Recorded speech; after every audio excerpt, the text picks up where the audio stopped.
मुख्यमंत्री माझी लाडकी बहीण या योजनेचा शुभारंभ झालेला आहे आणि त्यासाठी पात्र असणाऱ्या महिला भगिनींसाठी अर्ज भरण्याची प्रक्रिया सुरू झालेली आहे।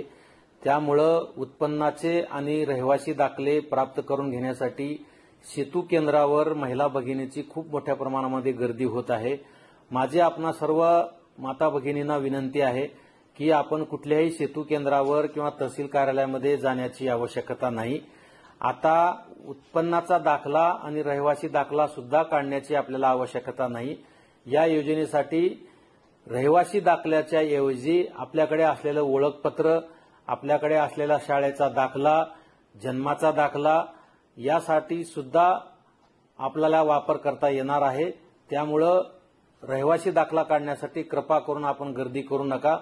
ज्या महिलांकडे पिवळे किंवा केशरी रेशन कार्ड आहे त्यांना उत्पन्नाचा दाखला देण्याची गरज नाही आहे।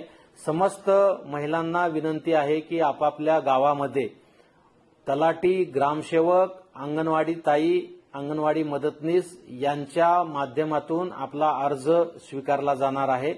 पहिल्या टप्प्यामध्ये 15 तारखेपर्यंतच अर्ज भरून घेतले जाणार आहेत अशी पूर्वी माहिती देण्यात आलेली होती।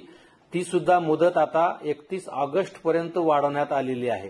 सेतू केंद्रावर किंवा इतर कुठल्याही व्यक्तीला कुठल्याही स्वरूपामध्ये पैसे किंवा इतर जे शासकीय फीस आहे ती वगळता इथले कुठलेही पैसे देण्याची आवश्यकता नाही। पात्र लाभार्थ्यांना निश्चितपणे जो योजनेचा लाभ आहे तो निश्चितपणे त्यांना मिळवून दिला जाईल।